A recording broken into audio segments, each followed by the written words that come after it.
Just like the movie ends, this movie of life is also going to end at one point. And when this movie of life will end, then we will realize that all that I experienced was not true, was not essentially true. Because every experience is time bound. And when we look for a particular experience, if we are searching for happiness, then somewhere in that shadow of happiness lies unhappiness also. But we do not see that. We only want one thing out of life. But this world is made up of duality. You will experience happiness, you will experience unhappiness. You will experience pain, you will experience pleasure. Everything has a mirror image. And because of the dual nature, you will experience both those states. But our sages said, what is true must be known. So if I am sitting in the movie hall, the movie is playing on the screen, I am sitting in the hall, how is it possible that I am seeing the movie? Some people can say, oh, the screen is there, that's why you can see the movie. Some people will say, oh, you have eyes, that's why you can see the movie. Some people will say, oh, there is a projector that is projecting the movie, because of the projector you will be able to see the movie. All these are given. But if there is one factor, even if you have the projector playing, even if you have the screen, even if you are sitting in the movie hall with your eyes open, all these things being constant. But if there is no light in the hall, if the hall is in complete darkness, then the movie is there, the film is there, the screen is there, you are there, your ability to see is there, but there will be no experience. So what is true? True is not you experiencing. The truth is not the screen. The truth is not the characters in the screen. The truth is the ability which makes the whole experience possible. Truth is the light which is present. Now you won't be able to see the light. Can you see the light? Can you hold the light? Can you take the light in your pocket and go home? It is there. It is present. It cannot be seen, but it makes everything possible. It cannot be touched, but because it is present, you are able to experience. Now that light, when we try to find that light in our lives, that light is called true consciousness or your true self. Now what is that power within me that enables me to experience? That is the question I have to ask. And on that is where our investigation should lie.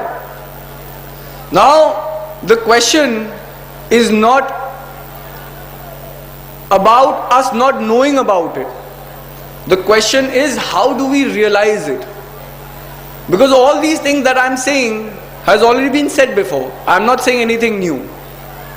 Since time immemorial, great souls, great men have come through different times, different cultures, through different languages.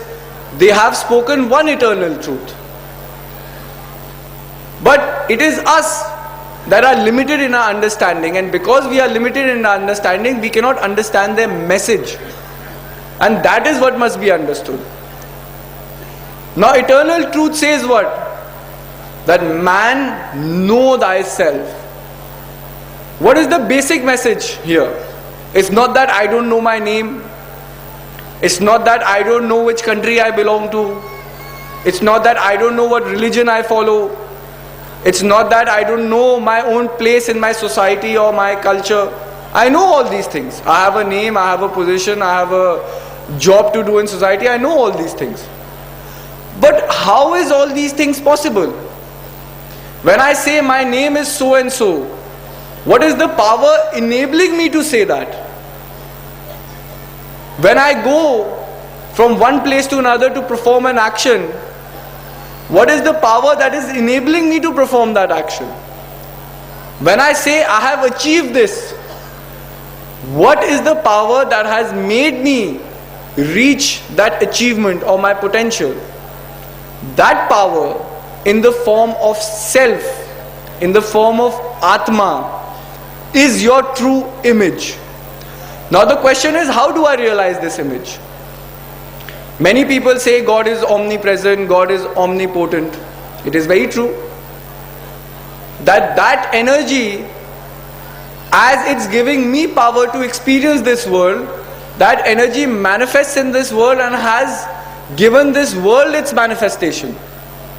So just like I'm alive because of my Atma, everyone around me is also alive because they also have that primal force, that Shakti present in them also.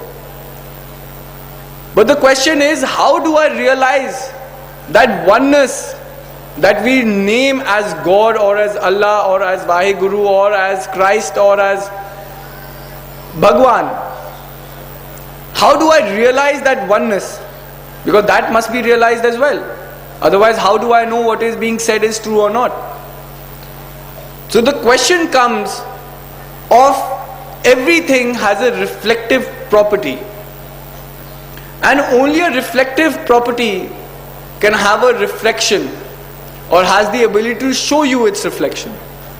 Now if I say, if you want to see yourself, I can say stand in front of the wall.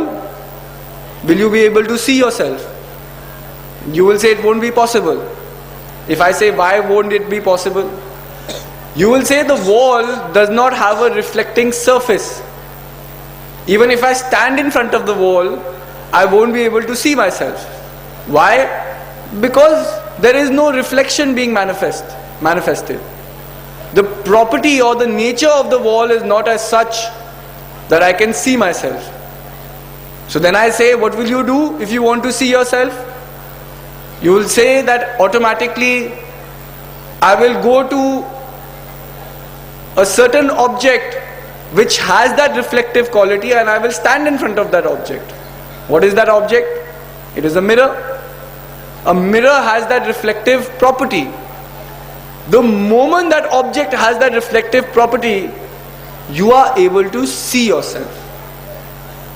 But if that object does not have that reflective property, no matter how hard you try, no matter how long you try, you will not be able to see yourself. In the same way, the force of Shakti, of Atma, of the self is present everywhere.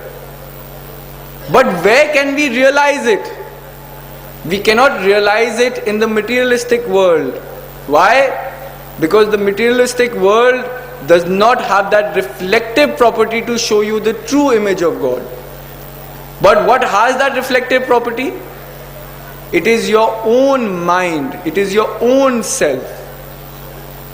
But if your own self is not pure, it is tainted by certain limitations, then you will not be able to have that experience within yourself. So that is why our sages said it is very important to understand the nature of the mind. The mind is that reflective surface. If my mind is pure, then the reflection of God shines through me and I can experience Him throughout my life.